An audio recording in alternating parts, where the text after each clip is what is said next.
කතා පැවැත්තුවා. අවසන් පුරුක හැටියට හිටියේ ලොකු මාමා. අද ලොකු මාමාගේ දේහය ඉස්සරහත් පවුලේ ඥාතීන් වෙනුවෙනුයි මට කතා කරන්න සිදු වී තිබෙන්නේ. කහදුවේ රාළහාමි නමින් ප්‍රසිද්ධව හිටපු අපේ මුත්තටත් ආත්තම්මටත් තුන්වෙනි දරුවා මෙන්ම ප්‍රථම පිරිමි දරුවා හැටියට තමයි ලොකු මාමා උපත ලැබුවේ. ඒ කාලවල ගෙදරින් නමක් තියනවට අමතරව ඒ වගේ ගෙවල් වල දරුවෝ උපදින පිළිවෙල අනුව ගමේ මිනිස්සු නමක් ප්‍රසිද්ධ කරගෙන කතා කරන්න පුරුද්දක් තිබිලා තිබෙනවා. ඒ නිසා තමයි ශ්‍රීමති ලීලා නමින් අපේ කොට්ටාවේ හිටපු ලොකු අම්මට ලොකු හාමිනේ කියලා කතා කරා. ඊට පස්සේ විමලා ගුණවර්ධන අපේ ලොකු අම්මා පොඩි හාමිනේ වුණා. කල්යාණි අබේසිංහ ලොකු අම්මා හිමි හාමිනේ වුණා. අපේ අම්මා පවුලේ බාලයා පුංචි හාමිනේ වුණා. පොඩි මාමා පොඩි මහත්තයා ලොකු මාමා ලොකු මහත්තයා වුණා. හැබැයි ලොකු මාමට ගෙදරත් ලොකු මහත්තයා ටික කලක් යනකොට මුළු ගමේම ලොකු මහත්තයා වුණා. කහදුවේ දායක සභාවට ගියාම එතන ප්‍රධාන පුටුව එතුමාට ලැබෙනවා දායක සභාවේ සභාපති. මම අහලා තියෙන හැටියට හාමුදුරනේ වතුරුවිල ආරණ්‍යයේ කලක් දායක සභාවේ මුල් පිටුව ලොකු මාමට හිමි වුණා.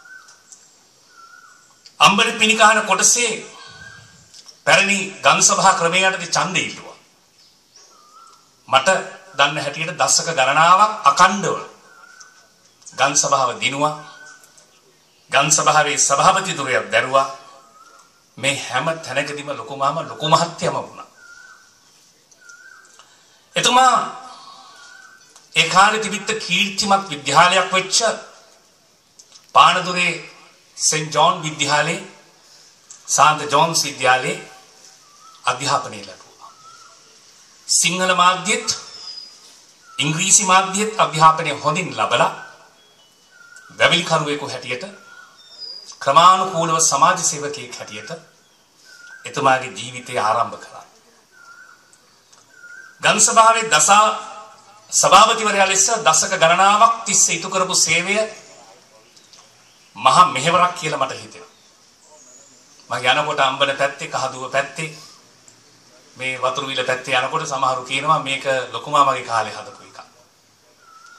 මට ඊයේ පෙරේදා කෙනෙක් කිව්වා මේ මෙතන තියෙන ගම් සභා කාර්යාලෙත් ලොකු මාමා මුල් වෙච්ච එකක් කියලා. ඊට පස්සේ එතුමා මේ ගෙදර හිටපු වචනේ පරිසමාප්තාර්ථයෙන්ම ගුරු මාතාවක් වෙච්ච ගුණවර්ධන ලොකු ඉස්කෝලේ හාමිනේ අපේ නැන්දත් එක්ක විවාහ වෙලා හරිම සාර්ථක යුග දිනයක් ගත කරපු කෙනෙක්. තමන්ගේ දරුවන්ට හරිම සෙනෙහබර තාත්තා කෙනෙක්. මෙතන ඉන්න මානෙල්, ගීතා, නිමාලි, රවි මේ හතර දෙනාට මතක් වෙනවා ඇති ලොකු මාමගේ තියුණු සෙනෙහබරකම. විවාහ වෙලා ඒගොල්ලෝ බලන්න යන හැටි විතරක් නෙමෙයි. මේ දූලා මියුසියස් විද්‍යාලෙත් ගාල්ලේ සවුත්ලන්ඩ් විද්‍යාලෙත් හොස්ටල් එකේ නවත්තලා නේවාසිකාගාරේ ඉන්නකොට ලොකු මාමා යන්නේ බොහෝම රසවත් කෑම බීම මිට මොලෝගෙන. පොකට් මනි දෙන්න මෙහෙම රුසියෙක් මම දැකලා නෑ. මේ දරුවන්ට විතරක් නෙවෙයි මගේ ජීවිතේ මම මේ තරම් පොකට් මනි අරගෙන නෑ ලොකු මාමගේ අතින් තරම්.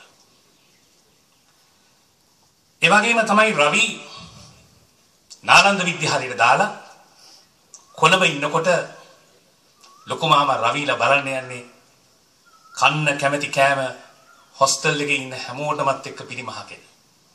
එනකොට සල්ලි මිටමොළ වල ඉන්නේ ආදරෙන් දරුසෙනෙහස උතුරා යන තාත්තා කෙනෙක් හැටියට. දරුවන් විවාහ වුණාට පස්සේ වජිරට විලියම්ට ඒ බෑනලා දෙන්නට තමන්ගේ එකම ලේලිය දිල්රුක්ෂිට මාමන්ඩිට වඩා මේ අපේම තාත්තා කියන එක තමයි දැනුනේ. මම දැක්කා බෑනලා අඬන හැටි දේහේ ගෙනලා තැම්පත් කරනකොට. අර හාමුදුරුවෝ කිව්වා වගේ කුඩා දරුවන්ට පුදුම දයාවක් කරුණාවක් ලොකු මාමා තුල තිබුණේ. ඒ නිසා තමයි රවිගේ දරුවෝ අවුරුදු ගාණක් තිස්සේ උදේට තොප්පියක් දාගෙන පිනිබබා අතින් අල්ලගෙන පාරට එක්කන් ගිහිල්ලා වෑන් එකේ නිකන් බලන් ඉඳලා අතවනලා දරුවෝ පිටත් කරන්නේ. ඒගොල්ලන්ට පොකට් මනි දෙන හැටි කියනවා. මට පෙරේද නිමාලි කිව්වා අඩු ගානේ රුපියල් 20ක්වත් දිනපතා දරුවන්ට අතේ මිට මොලවන හැටි. කෑමට බීමට බොහොම රසවත් දේවල් එල්පීඩියට ගියත් අරන් එන හැටි. ඒ වගේම තමයි ලොකු මාමා ඉස්සර මට මතකයි අපි පාරේදී හම්බුණා සාක්කුවෙන් අත දාලා ටොපියක් චොක්ලට් එකක් දෙන පුරුද්දක් තිබුණා.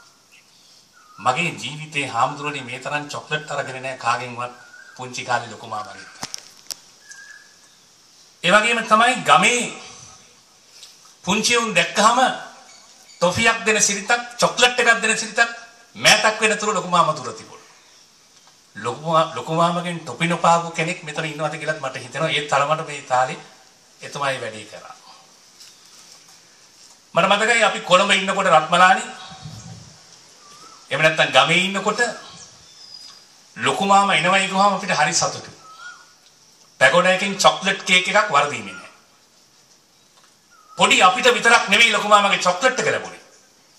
අපේ අම්මා අවුරුදු 50ට වෙලා අපි උස්මහත් වුණු කාලෙත් ලොකු මාමට අපේ අම්මා ආදරණීය පුංචි නංගිය කියන එක බොහොම හොරතලියට හදපු දරුවෙක් කියන එක තමයි ඔළුවේ තිබුණේ. විශ්වාස කරන්න අපේ අම්මා මැරෙනකම්ම ලොකු මාමා අපේ ගෙදරට ආවේ අම්මගේ අතට චොක්ලට් එකක් අරගෙන. සමහර දාට කලබලීට තල්ගස්සල ගෙදරට ලොකු මාමා හදිස්සියේ ගොඩ වුණොත් ලොකු මාමා කියන අද චොක්ලට් එකක් ගන්න බැරි වුණා කියලා අම්මට කියන්නේ. මම ලොකු මාමා අඬන හැටි දැක්කේ නැහැ කවදාවත්. අපේ අම්මා මැරිච්ච දවසේ දේහේ ඉස්සරහට වෙලා ලේන්සුවකින් කඳුළු පිහිද නිශ්ශබ්දව අඬපු හැටි මට මතක් වෙනවා. යුතුයකම් ඉදිකිරීම පැත්තෙන් එතුමා ඉතාම ඉහළ තැනක හිටියා. දරුවන්ට, ඥාතීන්ට, ගමට, පළාතට ඒවා ඉටු කරන හැටි අපි ඉහළින්ම දැක්කා. ලොකු මාමා නොහිටපු මලගයක් මේ හතර වටේ මම දැක්කේ නෑ වෙලාවට ගියා. අවසාන වෙලාවට ගිහිල්ලා මෑතක් වෙනකම් හිටගෙන හිටියා. අන්තිම කාලේ විතරක් වාඩි වෙලා ඉඳලා මිනිය උස්සනකම් ඉඳලා තමයි ලොකු මාමා එතනින් පිටත් වෙන්නේ. මට මතකයි වෙද මහත්තයාගේ මල ගෙදර හිටපු හැටි. මට අන්තිමටම ලොකු මාමා මුණ ගැහුනේ අපේ කෝලිත හාමුදුරන්ගේ තාත්තයි මල ගෙදර දවසේ. මම වෙනදාට ලොකු මාමෙන් අහනවා මම යනවා ලොකු මාමා එනවද කියලා. මාත් එක්ක ආපු දාට මං උඩට බස්සන්න හදනකොට මං තට්ටු කරලා කියනවා නෑ අවශ්‍ය නෑ. එක්සර්සයිස් එකටත් එක්ක මං යන්නම් උඩට. බලෙන් බහිනවා පල්ලෙහා. කොලිතාම්රගේ තාත්තයි මරගේ ඉවරලා මං ලොකු මාමා ළඟට ගිහිල්ලා කිව්වා ලොකු මාමා මං යන්නම් කියලා. සුපුරුදු සෙනෙහවන්ත හිනාවෙන් යුතුව ඔළුව වරලා එදා තමයි මං ලොකු මාමගෙන් සමුගත්තේ. එතුමාගේ වැඩවල තිබුණ හරි පිළිවෙලක්. හරි පිරිසිදුකමක් තිබුණා. ගමේ උත්සවයකට යනකොට අඳින්නේ සුදු සරමයි සුදු ෂර්ට් එකයි. ටිකක් දුරට යනවා නම් තැනකට යනවා නම් සුදු කලිසමයි සුදු ෂර්ට් එකයි. උත්සවයකට වගේ යනකොට සමහර දාට කළු කලිසමයි සුදු ෂර්ට් එකයි. සංග්ලාසයකුත් දාන සිරිතක් තිබුණා. ඒ වගේම එතුමාගේ වැඩවල තිබුණ ලොකු රටාවක්. අන්තිම කාලේ වගකීම් කිසිවක් නැතුව ඉන්න කාලෙත් උදේම නැගිටිනවා. දරුවෝ බස්සන් යන එක පුරුද්දක් කරගෙන හිටියා. ආපහු ටික වෙලාවක් ඉඳලා සීට් කාරය එන වෙලාවට පල්ලෙහාට යනවා සීට් ටිකට් එකක් ගන්න. ඒවා පුරුද්දක් රටාවක්. වෙලාවට කනවා. ඒක නිසා තමයි මම හිතන්නේ මේ විදිහට ඉන්න පුළුවන් වුනේ. ඒ වගේම වෙලාවට නිදාගත්තා. නිදා ගන්න යනකොට ගෙදර ඉන්න හැමෝටම good night කියන සිරිතකුත් තිබුණා. පිජාම එක තමයි ගෙදරට අඳින්නේ. මේවා කවදාවත් වෙනස් කරේ නැහැ. ජීවිතේ හොඳ රටාවකට හැමදාම එතුමා ගත කරා. අර හාමුදුරන් වහන්සේ නමක් කිව්වා වගේ බොහොම ප්‍රතිපත්තිගරුක භාවයක් තිබුණා. දේශපාලනයේ පුදුම ඇලුම්කමක් දැක්වුවේ. මම ආපු හැම වෙලාවකම පාර්ලිමේන්තුව ගැන අහනවා මගේ. UNP ගැන අහනවා.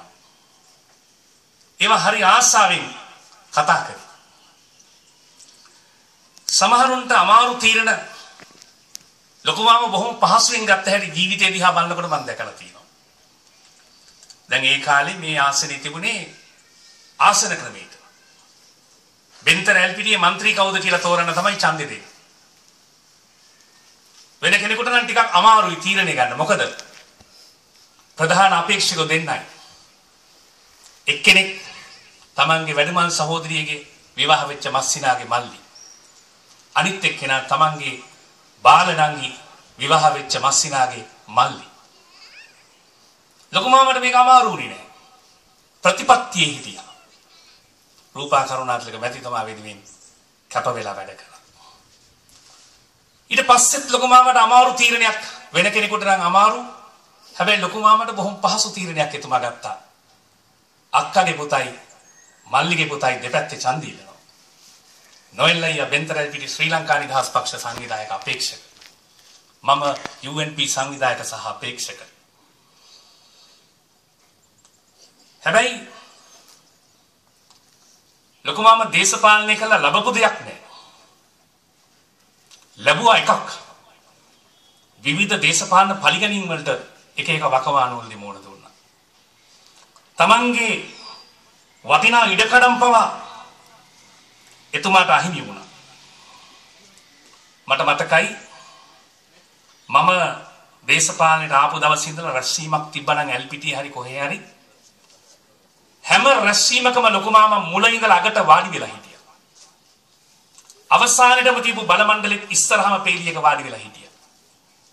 මට ලොකුමාම එහෙම වෙලාවට දකින්නකොට මහ මෙරක් ලැබුණා වගේ මහ උත්තේජනයක් ලැබෙනවා. ලොකුමාම දකින්න වාරයක් පාසා. මම මුලින්ම ඡන්දයක් ඉල්ලනකොට ලොකුමාම වාහනයකුත් අරගෙන හතර වටේම ගියා. හරියට යාළුවෝ හිටියා. බොහොම ප්‍රියමනාප, බොහොම ඇසුරට හොඳ ප්‍රිය පුද්ගලයෙක් නිසා යාළුවෝ ගොඩක් හිටපු කෙනෙක් ලොකුමාම. ඈත ඉන්න නෑදෑයෝ හොයාගෙන ගිහිල්ලා නෑකම් ගැන අලුත් කරන්න අම්මා තාත්තා නැති කෙනෙක් හැටියට හිටපු මට ලොකුමාමා යාළුව පිරිමැහුව හැටි මතක් වෙනවා.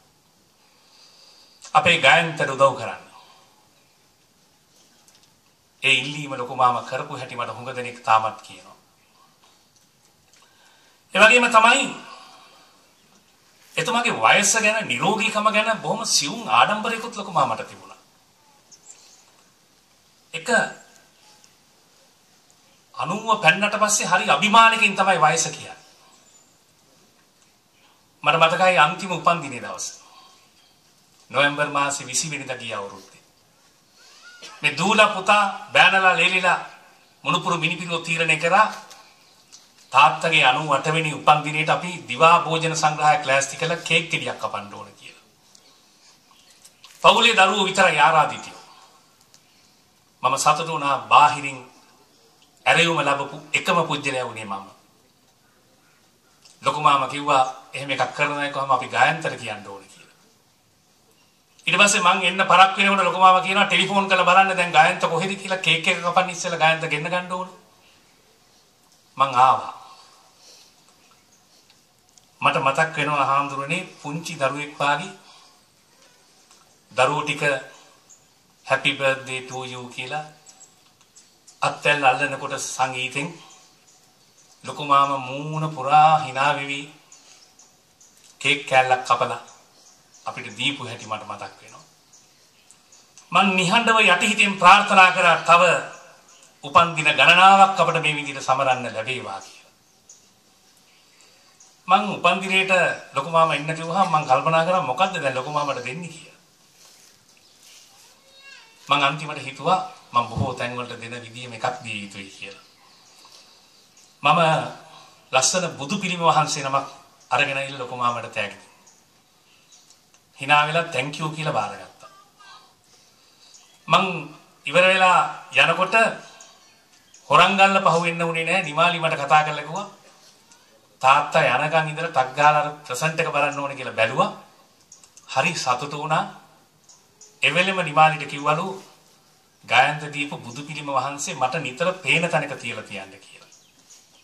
ඊට පස්සේ තමයි කාමරේ ඇඳලා එක තියලා තිබුණේ. ඉතින් අමුතු පුරුදු තිබුණා. එක ගිහි කතාව නිසා තා විනාඩි 2-3ක් කියන්න. හැමදාම කියන්න වෙන්නේ නැහැ. ඉංග්‍රීසි දිනපතා පුවත්පතක් කියවන පුරුද්දක් හැමදාම තිබුණා ලොකු මාමගේ. ඒ වගේම ක්‍රිකට් ක්‍රීඩාවටත් ලොකු ලෙන්ගතුකමක් දැක්වුවා. ඉස්සර ක්‍රිකට් ගැන හරියට කතා කරනවා අපි හම්බුණා. මට මතක් වෙනවා අපේ පක්ෂයේ හිටිය ජ්‍යෙෂ්ඨ ඇමතිවරයෙක් එතුමා පහුගිය කාලේ නැති වුණා. විජේපාල මෙන්ඩිස් ඇමතිතුමා. විජේපාල මෙන්ඩිස් ඇමතිතුමා මාව හම්බුණු අවස්ථාවලදී නිතර මගෙන් අහනවා අපි බෙන්තර එල්පිටි ඉස්සර යනකොට බයි ඉලෙක්ෂන්ස් වලට හිටියා සනත් ගුණවර්ධන කියලා ගම් සභාපතිවරයෙක්. තාම ඉන්නවද කියලා. මං කිව්වා සර් ඉන්නවා විතරක් නෙවෙයි වෙනදා වගේම හොඳට තනියම වැඩ කරගෙන ඇවිද ඉන්නවා කියලා. ඔහොම ඉන්න අතරතුරේ දවසක් විජේපාල මෙන්ඩිස් මහත්තයයි ලොකු මාමයි මමයි ඉන්න තැනක ලොකු මාමා එතුමාට අඳුරන්න බෑ. මම කිව්වා ලොකු මාමා හොයන කෙනෙක් ඉන්නවා හැමදාම එන්න මං අඳුනලා දෙන්න කියලා. මම එතුමා ළඟට ගිහිල්ලා කිව්වා මේ තමයි අර ඔබතුමා හැමදාම අහන සනත් ගුණවර්ධන මගේ ලොකු මාමා මේ කියලා. බොහොම සතුටෙන් දෙන්න ආගිය දේවල් ගැන කතා කර හිටියා. ඉන්න ගමන් මම දැක්කා ලොකු මාමා කැමැතිම අභිමාණයෙන් උත්තර දෙන ප්‍රශ්නයක් එතුමා ඉංග්‍රීසි භාෂාවෙන් ඇහුවා. Mister Gunawardena how old are you now කියලා ඇහුවා. ලොකු මාමා ඕ සතුටු ප්‍රශ්නයක් නේ ඔක. එතකොට 92යිද කොහෙද වයස? I am 92 now. Wijepala Mendis මහත්තයා hina වෙලා ක්‍රිකට් භාෂාවෙන් ඊට පස්සේ ඉංග්‍රීසියෙන් උත්තරයක් දුන්නා. Mr. Gunawardena, I am sure you can go for a century කිව්වා. සතකයක් ගහන්න පුළුවන් කියලා hina වෙලා කිව්වා. ක්‍රිකට් ගැන හොඳට දැනගෙන හිටපු ලොකු මාමා ඒ වෙලාවෙම hina වෙලා කිව්වා if I don't get run out definitely I will go for a century කියලා. මම දුවනකොට දැවීමකට අහුුනේ නැත්තම් මම සෙන්චරිය ගහනවා කියලා ලොකු මාමා කිව්වා. සාක්කුවට අත් දෙක දාගෙන හිනහ වෙවි ජීවිතේ මරණය කියන එක සැහැල්ලුවෙන් අරගෙන කියපු හැටි මට හැමතිස්සෙම මතක් වෙනවා. පහුගිය සඳුදා උදේ 6කුත් ගානට මම මලකෙවල් 14ක ගිහිල්ලා රාත් 2ට නිදාගෙන ඉන්නකොට මං අවදි වුණා මගේ දුරකථනේ නාද වෙලා. ගාමිණී ඩයිස් වතුරුවිල ටෙලිෆෝන් කරලා මට කියනවා සර් ලොකු මාමා රවිගේ ළමයි බස්සන්න පාරට බහිනකොට අඹාත්තක් ඔළුවට වැටිලා ලේ ගොඩක් ගිහිලා තිබුණ ඇල්පිරිට අරන් ගියා. ලේ ටික දැක්කහම අඹ අත්තේ ප්‍රමාණි දැක්කහම සර් ලොකු මාමගේ වයසත් එක්ක ඒ තරම් හොඳ තත්ත්වයක් තියෙන එකක් නැහැ කියලා ගාමිණී ඩයිස් මට කිව්වා. මට මතක් වුණා ලොකු මාමගේ රනවුට් කතාව. මං ඒ අවසාන හෝරා දෙක සියලු වැඩ නවත්තලා දුරක හිටපු නිසා ඇල්පිටියට එන්න බැරි නිසා ඇල්පිටි එකේ වාට්ටුවත් එක්ක නිතර දුරකථනයෙන් කතා කර විමසුවා. මට ඒගොල්ලෝ උත්තර දෙනකොට කිව්වා තත්ත්වය ටිකක් හොඳ මදි සර්. හැබැයි අපි උපරිම උත්සාහ ගන්නවා ගාල්ලේ ඇම්බියුලන්ස් එක ලෑස්ති කරලා ගෙනියන්නේ නැහැ. අතයි පයයි නම් ප්‍රශ්නයක් නැහැ ඔළුව ටිකක් ඩැමේජ් කියලා. තත්ත්වේ බරපතලකම හොඳට තේරුණත් මම යටිහිතෙන් මගේ හිත හදාගෙන ප්‍රාර්ථනා කරා අපේ ලොකු මාමා අවුට් නොවි සෙන්චරිය ගහන්නම ලැබේවා කියලා. පැය දෙකක් ඇතුළත මට කතා කරලා කිව්වා සර් කනගාටුයි ඔබතුමාගේ මාමා අවසන් හුස්ම හෙළුවා කියලා. මට මතක් වුණේ ඒ වෙලාවේ ක්‍රිකට් ක්‍රීඩාව. අපි කැමති ක්‍රීඩකයෙක් 100 ගහන්න ඕන මෙන්න කියලා කියනකොට 98 දී හරි කලබලෙන් තමයි ඔක්කොම බලන් ඉන්නේ. සමහරව මෙන්න මේ වගේ බවුන්ඩරි ලයින් එක අයිනට ඇවිල්ලා බලාගෙන ඉන්නවා පිටරියට දුවන්න ක්‍රීඩකයා බදා ගන්න. 98 දී රන් අවුට් එකක් ගිහිල්ලා ඇපීල් කරාම ඒක තර්ඩ් අම්පයර්ට දැම්මහම පපුව කිටි කිටි ගගා බලන් ඉන්නවා මිනිස්සු තර්ඩ් අම්පයර්ගේ විනිශ්චය මොකද්ද කියලා. මම යටිහිතින් ප්‍රාර්ථනා කරා තර්ඩ් අම්පයර් එල්පිටියේ රෝහලෙන් මට කියයි කියලා not out කියලා. හැබැයි ලොකු මාම අවුට් වුණා. අපි සියක් ආයු ඉන්දනේ කරලා මේ විදියටම හැමතැනම යන ලොකු මාමා දිහා බලන්නට බලාගෙන හිටපු ප්‍රාර්ථනාව අපෙන් බොඳ වුණා. ලොකු මාමා හොඳින් දැන සිටි ක්‍රිකට් ක්‍රීඩාවත් ජීවිතයේ අනියත භාවයත් පසක් කරමින් සදහටම අපෙන් සමුගත්තා. ඉතින් මීට වඩා දීර්ඝ ගුණකථනයක් අද මම කියන්න බලාපොරොත්තු වෙන්නේ. මට පවුලේ දරුවෝ ටික කිව්වා මොනක්වත් කතා අවශ්‍ය නැහැ. ගායන්ත පවුලේ ඥාතීන් වෙනුවෙන් ප්‍රදේශවාසීන් වෙනුවෙන් ඔක්කොම වෙනුවෙන් කතා කරන්න කියලා. නිලන්ත කිව්වා ඒකට සුදුසුකම් මට තියෙනවා කියලා. ලොකු මාමගේ පවුලේ දරුවෝ හැරුණකොට හැම වැදගත් අවස්ථාවකදීම අවසන් උපන් දිනේට පවා එතුමාගේ ආරාධනාව ලැබූ පුජ්‍යලයා හැටියටත් බොහෝ ආශිර්වාද ලැබපු පුජ්‍යලයෙක් හැටියටත් මාව හම්බුනේ නැත්තම් නිමාලිට කියනවා ගායන්තව කලකින් දැක්කේ නැහැ කතා කරන්න කොහොම නිමාලි මට ටෙලිෆෝන් කරලා ලොකු මාමා මට දෙනවා. ලොකු මාමා අවුරුදු 98ක කෙනෙක් කියලා මට හිතෙන්නේ නැහැ කතා කරනකොට හිනහ වෙවි කතා කරන හැටි මට මතක් වෙනවා. ඉතින් පවුලේ ඥාතීන් වෙනුවෙන් සියලු දෙනා වෙනුවෙන්ම මම එතුමාගේ ගුණකථනය මේ ටික කියලා අවසන් කරනවා. ලොකු මාමා හොඳ UNP කාරයෙක්. අර කැපුවත් කොළ කියන જાතිය මිනිහෙක්. ඒ නිසා එතුමාට අපි පැරණිම සමාජිකයින්ට දෙන සම්මානිකුත් සිරිකොතර ගෙනහිල්ලා දුන්නා. අද රනිල් වික්‍රමසිංහ මහත්තයා දුරකථනයෙන් මේ ගොල්ලන්ට කතා කළ ශෝකය පළ කරා. මෙතන ඉන්නවා ජයන්ත ජයවීර බන්දුලාල් ජයශ්‍රී නානායක්කාර බද්දේගම සංවිධායකතුමා විජේපාල හිටියාරච්චි මහත්තයා අපේ සුමන සිරි ලියනගේ ඊළඟට ඉන්න മന്ത്രിතුමා ප්‍රාදේශ සභාවල മന്ത്രിවරු ගණනාවක් ඉන්නවා. ඇවිල්ලා ගියා වජිර විජේපාල මහත්තයා මේ ඔක්කොම ඉන්නවා. බාතියලා රුවල්ලා මම දැක්ක ගොඩක් අය ඉන්නවා. බෙන්තරි නිලන්ත අපේ රණවිරු අපේ හිටපු සාගර ගියත් ඉතින් අපි හිටියේ ලොකු මාමලා මුලදී අත දුන්නේ. ඉතින් මේ ඔක්කොම ඉන්නවා. මේ සියලු දෙනා වෙනුවෙන් එක්සත් ජාතික පක්ෂයේ වෙනුවෙන් සංවේගය පළ කරන්න මම හිතනවා මට පුළුවන් අයිතියක් තියෙනවා කියලා. මේ මුළු පක්ෂයේම නිල වශයෙන් ප්‍රකාශයක් කිරීමේ පක්ෂයේ අයිතිය ලැබපු පුජ්‍යලයක් මම නිසා පක්ෂයේ මාධ්‍ය ප්‍රකාශක හැටියට අපේ පක්ෂයේ ගෞරවය ලොකු මාමාට පුද කරනවා. දීර්ඝ කාලයක් තිස්සේ මේ පක්ෂය වෙනුවෙන් කරපු සේවාවට.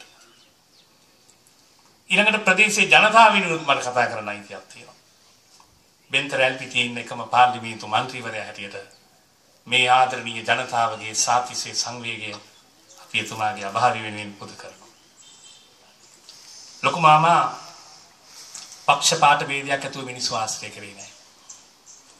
ඒ වගේම ලොකු මාමාට මිනිස්සුන්ගේ තිබුණ හරි ආදරයක්. 98න් මැරිච්ච විදිය ගැන මිනිස්සු හරියට කම්පා වුණා. ලොකු මාමා මිය ගියාට පස්සේ මගේ දුරකථනයේ එක වැල නොකඩි දුරකථන නැමතුන් ආවා. කෝලිත හාමුදුරන්ගෙන් පටන් ගෙන දිගටම ආවා. අහපු එක්කෙනා කිව්වේ අනේ අපරාධේ. මෙහෙම දෙයක් නුනනම් එතුමා 100ට වැඩියෙන් අනිවාර්යයෙන්ම ඉන්න තිබුණා කියලා. ලොකු මාමගේ සෙන්චරිය දිහා හැමෝම බලන් හිටියා. ඒත් දුවද්දි දැලියා මේ වරදට එතුමා අද සෙන්චරිය නොගහ 98න් අවුට් වුණා. අපේ මව් පරපුරේ සිටි අන්තිම පුරුක අපට හිටපු ජේෂ්ඨතම විශිෂ්ටතම ශ්‍රේෂ්ඨතම අති සම්භාවනීය ගෞරවාන්විත වැඩිහිටියා වයෝ වෘද්ධම ඥාතිය අපේ ආදරණීය ලොකු මාමාට අමා මහ නිවන් සුව ලැබේවා කියලා මම ප්‍රාර්ථනා කරනවා.